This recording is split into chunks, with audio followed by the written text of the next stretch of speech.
Ladies and gentlemen, the outstanding enlisted men and women for 1974.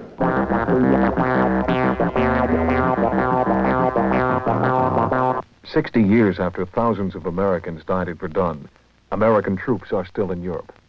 Why?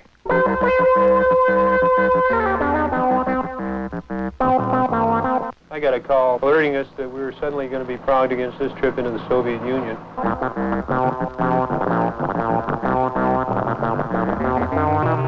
If we can't go in by parachute or by boat or walk in or air land, we'll go by scuba.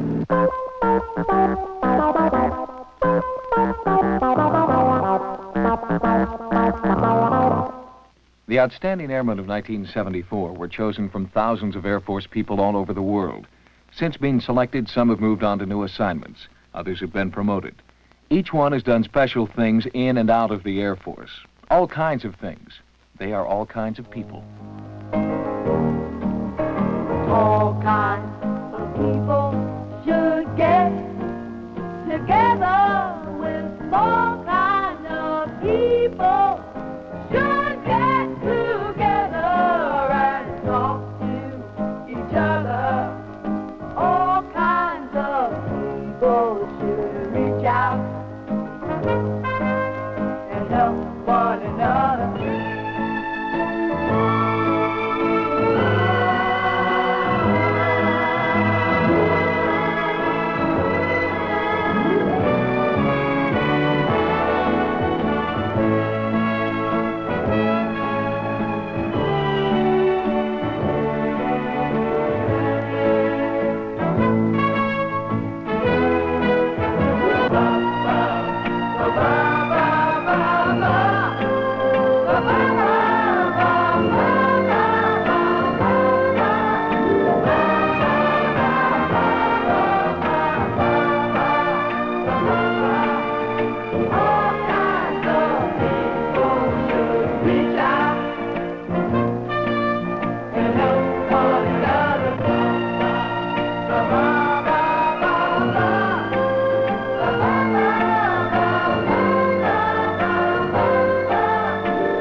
Verdun, France predates the birth of Christ.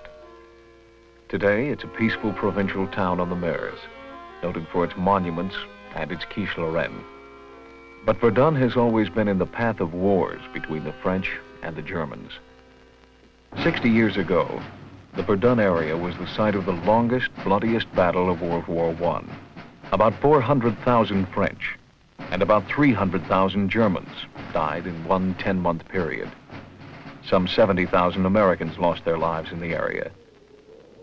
On the outskirts of the city, cows graze among trench works of another time. While stationed in Germany, Lieutenant Colonel Karl Lofstrand visited Verdun many times, studying the battlefields of the war that was supposed to end all wars. It didn't. Air Force Now cameras followed Colonel Lofstrand as he tramped the battlefields of another era, as he discovered how men fought 60 years ago, why they'll never fight that kind of war again, why Americans are still stationed in Europe.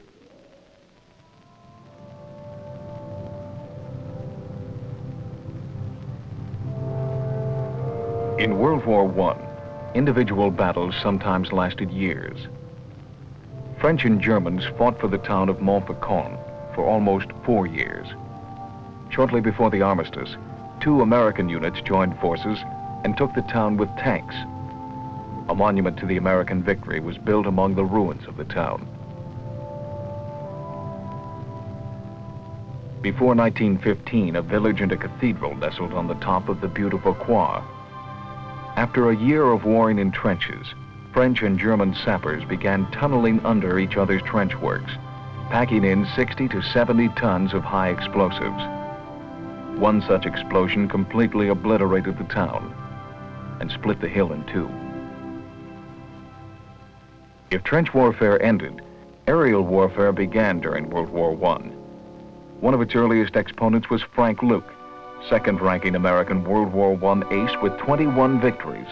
In less than 30 hours flying time, Luke became the war's first Medal of Honor winner. If there was one lesson Colonel Lostron learned walking the Verdun battlefields, it was, in his words, that the tremendous sacrifice of life in World War I did not guarantee the peace. The only approach to peace, he feels, is readiness. And that's why American forces are still in Europe today, as part of NATO.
As the role of the Air Force Reserves expands, they found themselves flying some pretty unusual missions, like a life-saving rescue flight to Siberia.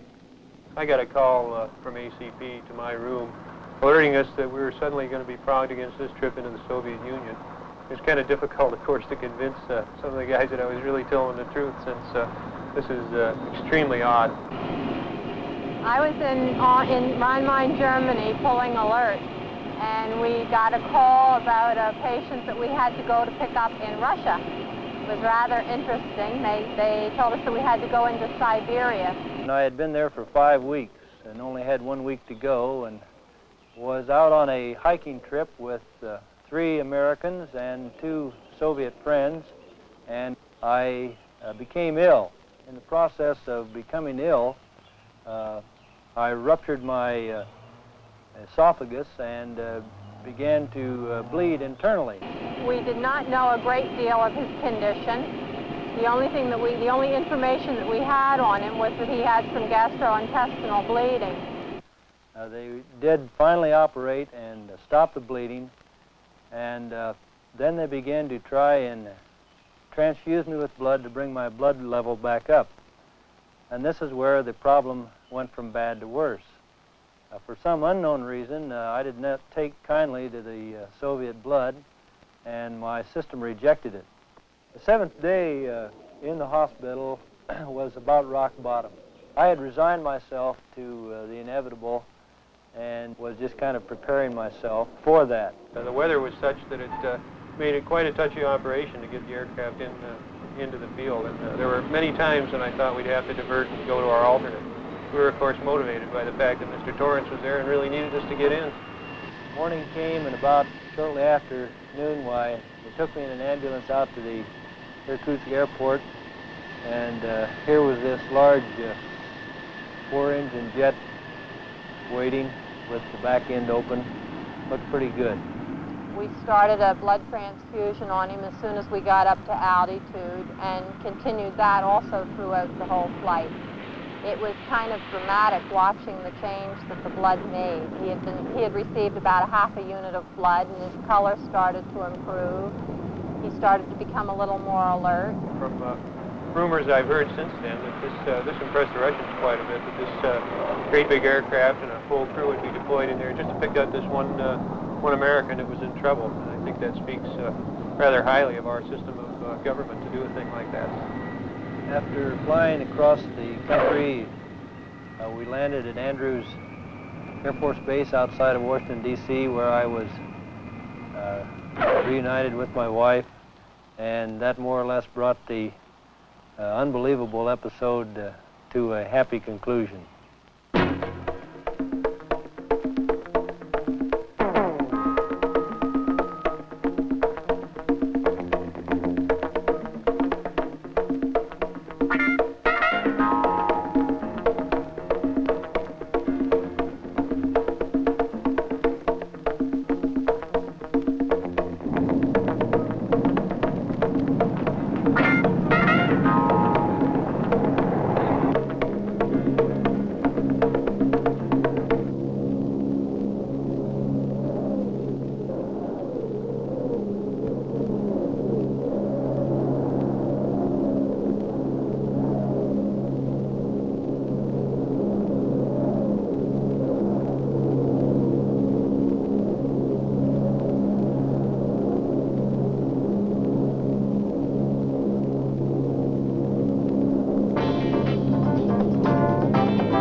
Our old Gray Eagle, Chief Howell, is just fantastic. His number of jumps is up in that thousands, and I don't even know if he keeps track anymore.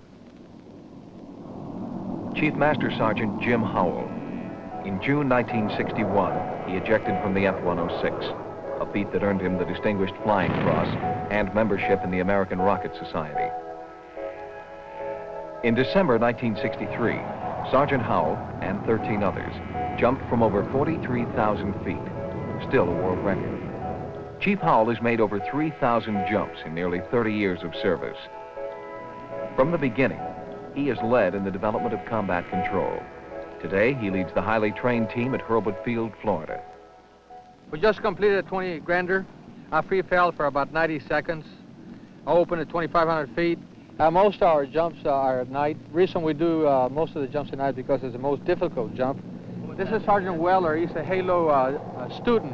He should have his feet together and heads up here. We have our commander, a guy spiraling down. He shouldn't be doing that close to the ground because your rate of descent increases quite a lot.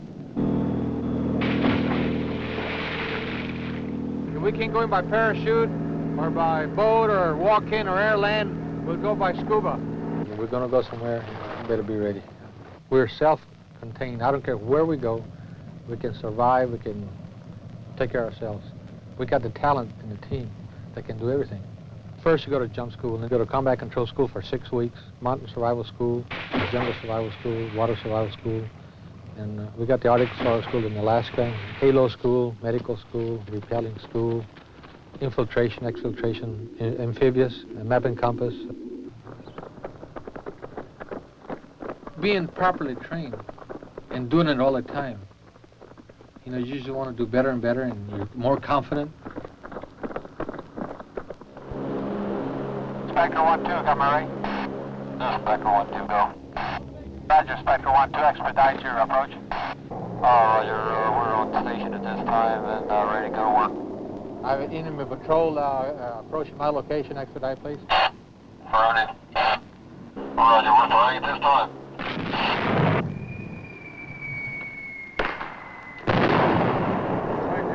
Spectre 2-1 is a good strike, your own target. We're simulating a small patrol south of the river here. The gunship is attempting to knock out and suppress the patrol.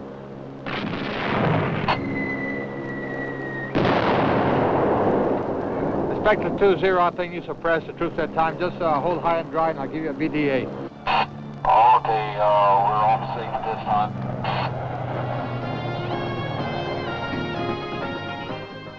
Getting airplanes, people, supplies, and equipment into remote areas is the job of the combat controller.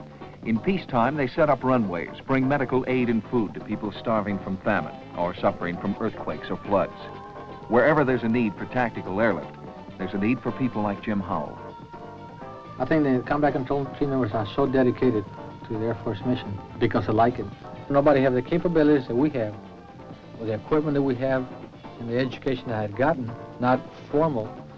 Nobody could get an education like that. And I don't care if you had a PhD and whatever.